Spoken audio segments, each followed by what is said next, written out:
Olá, tudo bem com você? A graça e a paz de nosso Senhor Jesus Cristo seja sobre a sua vida e de toda a sua casa.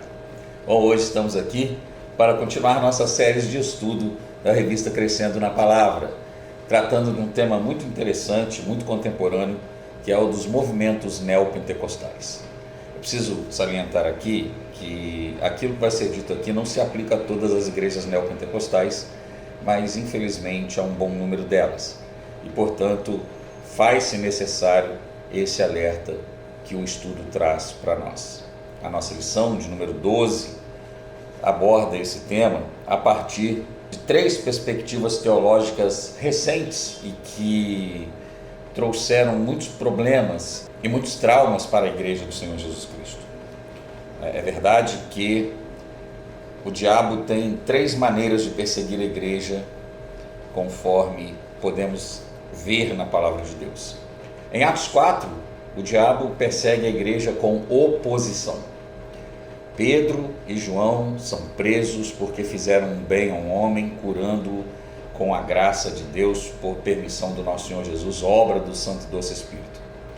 E eles são presos e espancados por causa desse bem que fizeram a um homem.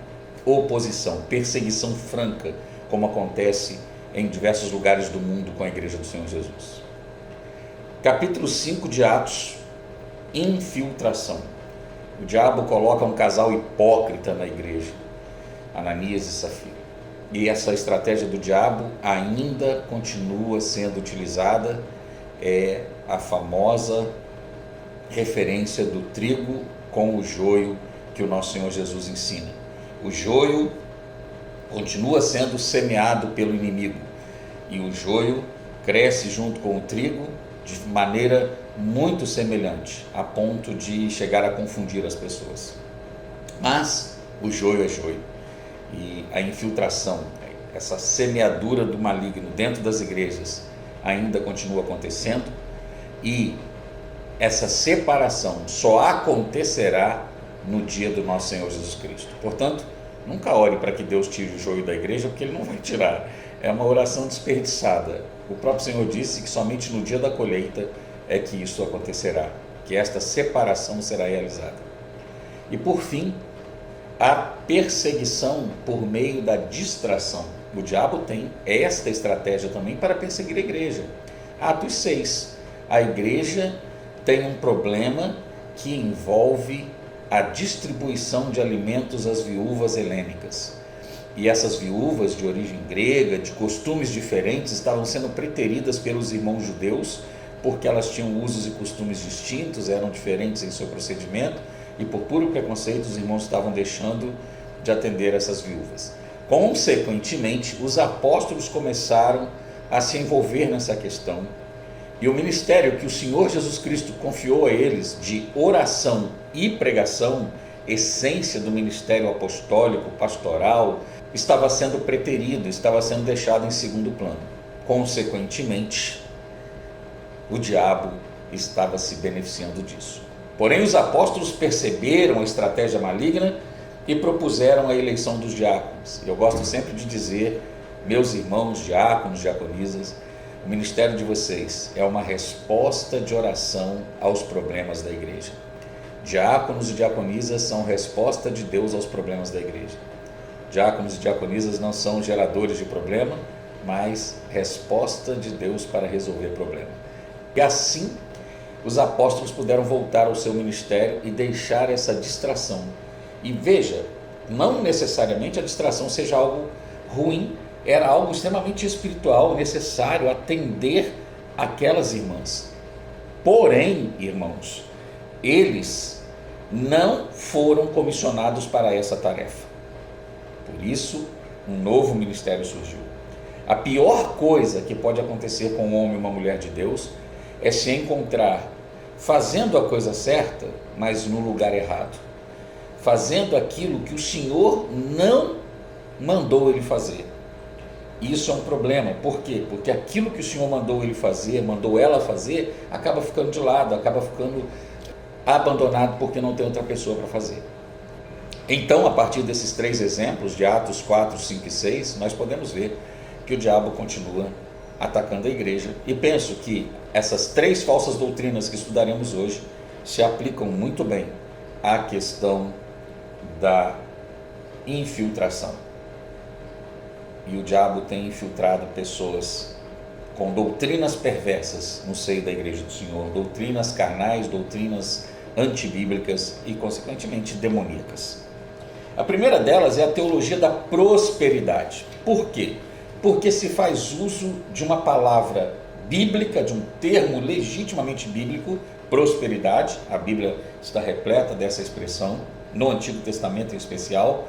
No Novo Testamento ela aparece muito pouca, porque me parece que os apóstolos mudam, em especial o apóstolo Paulo muda o termo e ele deixa de usar o termo prosperidade para tratar do contentamento, ou seja, ter contentamento, ter uma vida contente, uma vida plena de satisfação, que é o sentido da prosperidade.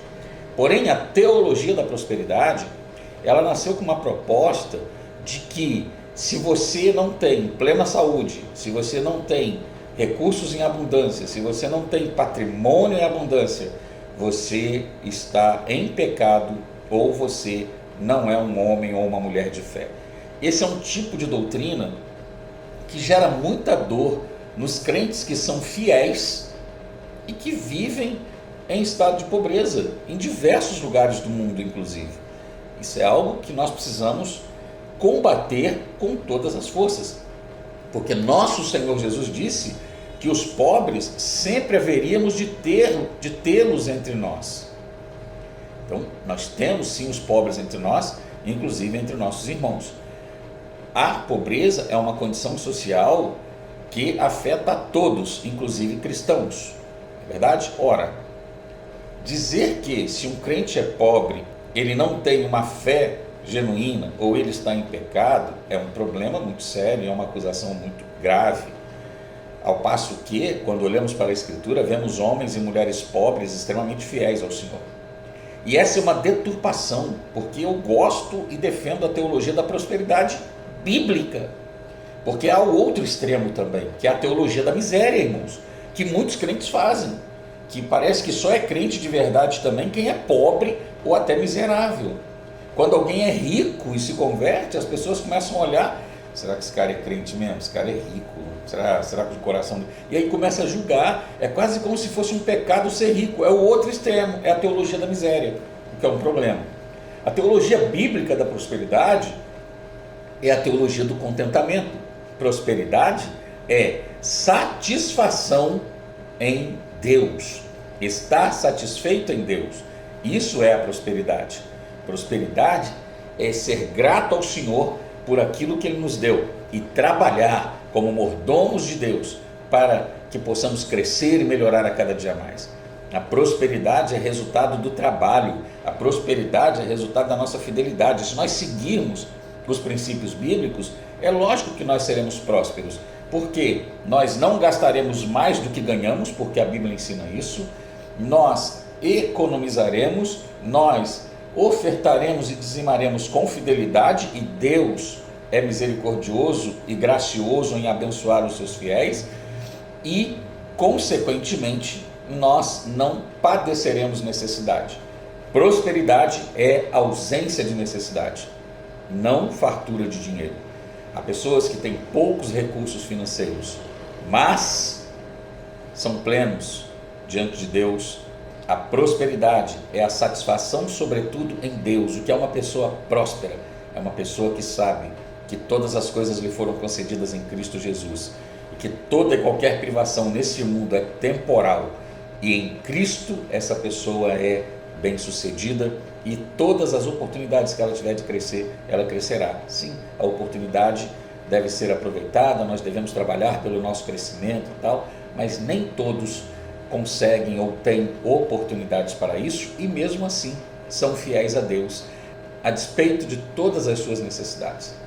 Então é importante sim cultivarmos esse espírito cristão de serviço a Deus, porque a prosperidade é o resultado de uma vida plena em Deus, satisfeita em Deus. Então eu sou grato por tudo que o Senhor tem me dado, Trabalho para ter mais? Claro, quem não quer ter mais, quem não quer crescer, quem não quer ter um crescimento financeiro, quem não quer ter uma casa melhor, morar num lugar melhor, todos queremos, e o trabalho pode trazer isso.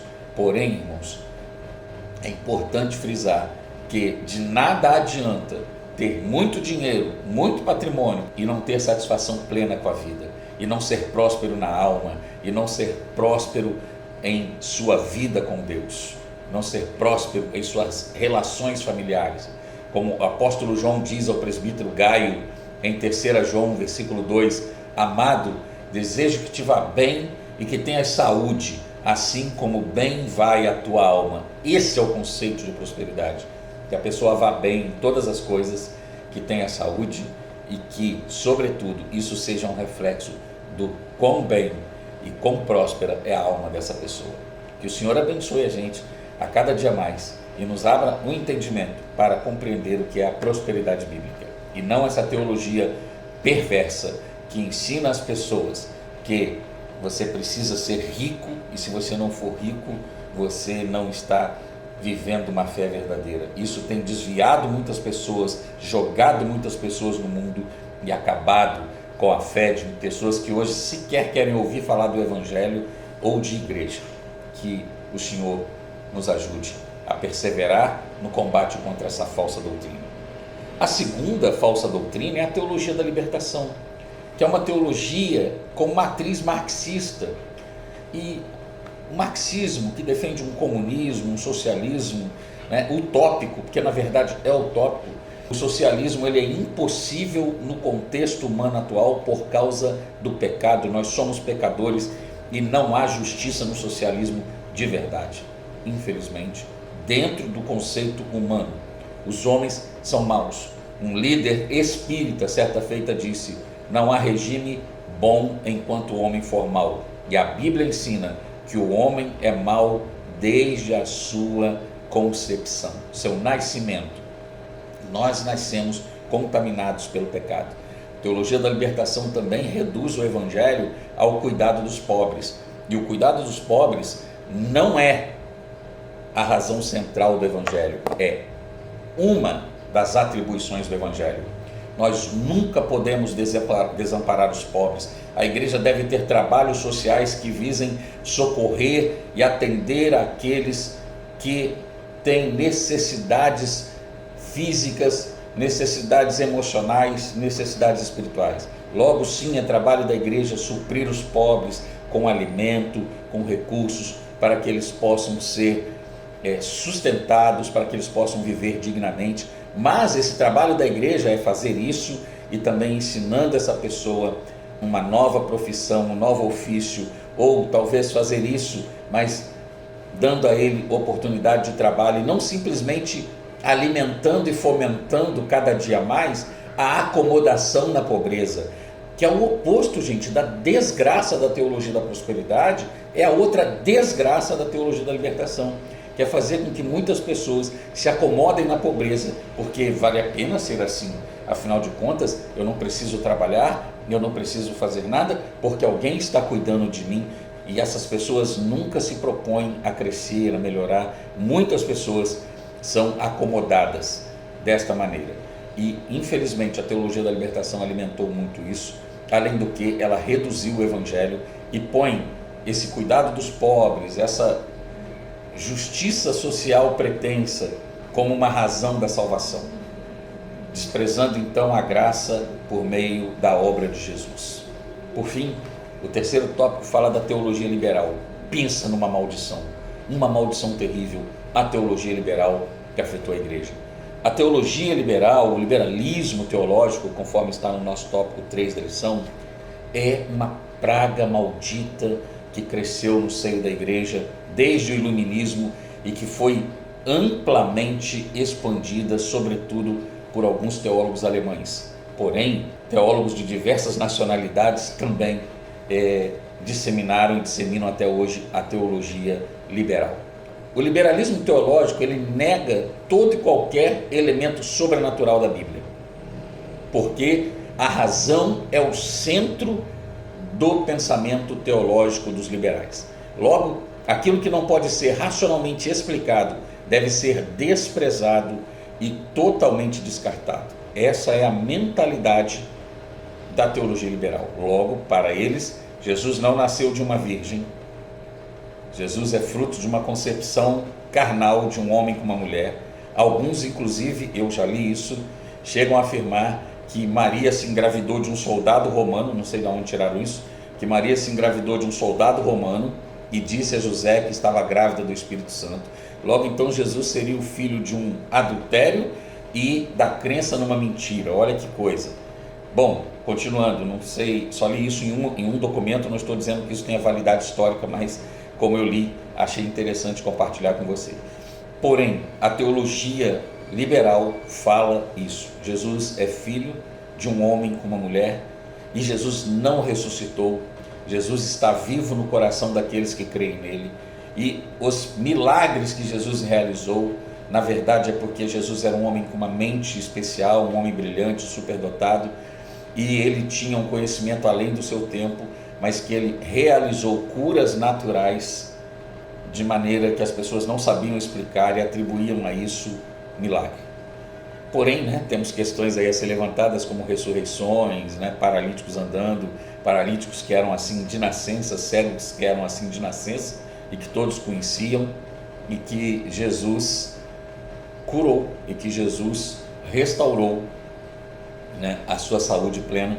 Porém, o liberalismo teológico explica isso a partir de uma matriz racional e diz que isso é fruto da mente mística da igreja, que é preciso separar o Jesus histórico do Jesus da Escritura, que o Jesus histórico sim é o mestre que a gente precisa estudar, conhecer, mas o Jesus da Escritura é um mito criado por meio das crendices populares do povo daquela época, do povo ignorante daquela época.